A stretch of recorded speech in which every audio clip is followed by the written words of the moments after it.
जय श्री कृष्णा, राधे राधे। मैं अजय कुमार प्रजापति आज के शानदार से वीडियो में आप सभी का हार्दिक हार्दिक अभिनंदन करता हूं। आज जैसा कि हम गीता अध्ययन का एक प्रोग्राम हम लोगों तक पहुंचा रहे हैं, गीता अध्ययन का, और घर घर गीता हर घर गीता हमारा नारा है।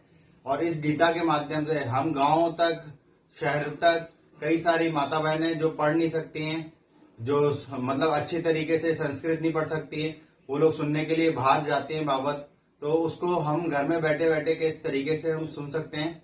आज उसके लिए हम लोगों ने सॉल्यूशन निकाला। दोस्तों, हमें भगवत गीता पढ़नी क्यों चाहिए, यस और नो? तो हमें समझना पड़ेगा कि श्रीमद् भगवत गीता, श्रीमद् का अर्थ है श्रेष्ठ मत, भगवान के द्वारा कही गई, मतलब भगवान, भगवत गीता भगवान के द्वारा कही गई। तो दोस्तों, आप सोचिए, कई सारे लोग भगवत गीता लाके घर में रख लेते हैं और उसे मंदिर में लाके उसकी पूजा करने लग जाते हैं, और पूजा करने के बाद वो पॉजिटिव वाइब्रेशंस घर में अपने पाते हैं। आप मुझे बताइए, जब पूजा करने में आपके घर में इतनी पॉजिटिव एनर्जी आ सकती है, आपके अंदर इतना पॉजिटिव एनर्जी आ सकती है, तो आप सोच के देखिए कि उसको जब पढ़ेंगे, उसके अर्थों को समझेंगे, तो उससे हमारे अंदर कितनी एनर्जी आने वाली है, कितना हमारे अंदर ज्ञान का उजाला हमारे अंदर फैलने वाला है। तो सीधी सी बात है, यदि अगर हम घर में लेकर आते हैं, उसको रखते हैं, पूजा करना तो जरूरी है ही है, पर साथ में यदि अगर हम उसको पढ़ते हैं तो उसका ज्ञान हम लेके हम दुनिया तक पहुंचा सकते हैं, और अपने साथ के कई सारे लोगों के जीवन में होने वाली परेशानियों का सॉल्यूशन हम उनको दे सकते हैं। और हम कितनी भी परेशानियों से अगर जूझ रहे हो और हमने भगवत गीता पढ़ ली है, कहते हैं अगर किसी भी प्रोडक्ट को आप मार्केट से लेकर आए, खिलौना लेकर आते हैं, तो उसे चलाने का तरीका उसके ऊपर लिखा होता है, वो उसका मैनुअल होता है। ठीक इसी तरीके से भगवत गीता हमारे जीवन का मैनुअल है। तो इससे भी आप मुझे बताइए, ये हमारे जीवन को चलाने का मैनुअल है, सही है? हमें अपने जीवन को किस तरीके से जीना चाहिए।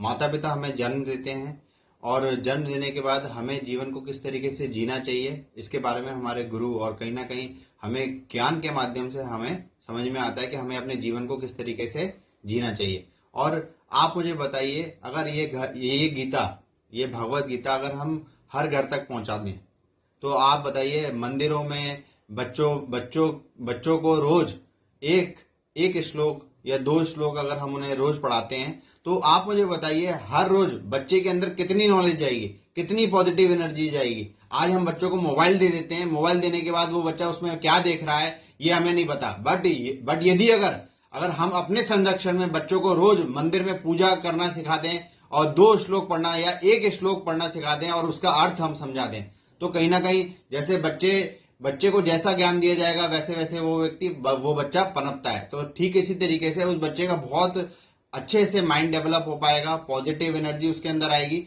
वो भविष्य में आने वाली जितनी भी ऑब्स्टेकल्स होंगे, जितनी भी परेशानियां होंगी, और जितनी भी उसकी लाइफ में कैरियर से रिलेटेड भी चीजें होंगी, उनको वो फेस कर पाएगा, और वो ताकत मिल पाएगी कि उसको कैसे फेस किया जा सके। तो मुझे लगता है हर घर में गीता जरूर होनी चाहिए, और उसको पढ़ना जरूरी है। रखने के साथ साथ पढ़ना, अध्ययन का अध्याय पहले अध्याय का 2रा श्लोक पढ़ेंगे और उसके अर्थ को समझेंगे। तो आप सभी लोगों का बहुत बहुत धन्यवाद कि आप लोग इसको सुन रहे हैं। ईश्वर का, परमपिता परमेश्वर का लाख लाख कोटि कोटि धन्यवाद। तो 2रे श्लोक को हम पढ़ते हैं, और इस जादुई पेन के माध्यम से, वज्र के माध्यम से हम इसको सुनेंगे।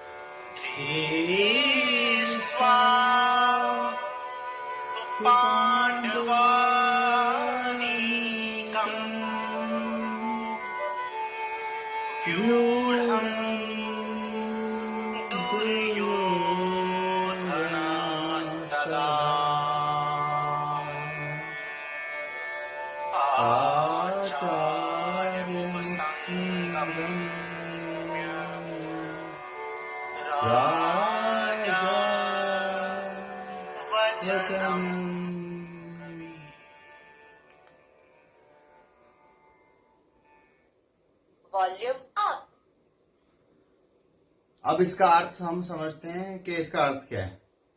संजय ने कहा, पांडव सेना की व्यूह रचना को देखकर राजा दुर्योधन ने आचार्य द्रोण के पास जाकर ये वचन कहे। दूसरा श्लोक हम पढ़ते हैं इसके बाद। तो दोस्तों आगे के श्लोक में धृतराष्ट्र जी को संजय जी ने क्या बताया, युद्ध भूमि में क्या चल रहा है, इसके बारे में श्लोक के माध्यम से हम जानते हैं।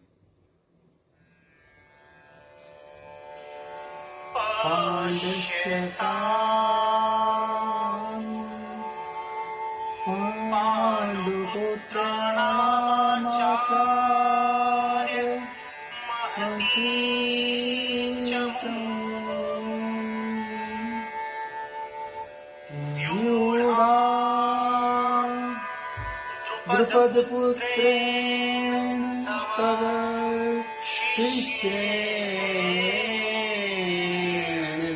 धीमता। इसका अर्थ हम जानेंगे। हे आचार्य, आपके बुद्धिमान शिष्य द्रुपद पुत्र धृष्टद्युम्न द्वारा व्यूह रचना में खड़ी की हुई पांडवों की इस विशाल सेना को देखिए। तो दोस्तों अभी इन्होंने व्यूह रचना में चल रही गतिविधियों के बारे में अभी बताया है। तो अभी गीता के 2 श्लोकों को हमने पूरा किया, आगे भी और श्लोकों को हम समझेंगे। अभी इतना ही हम समझ लेते हैं कि जो आज रणभूमि में जो भी चल रहा है उसके बारे में संजय जी धृतराष्ट्र को सब कुछ बता रहे हैं।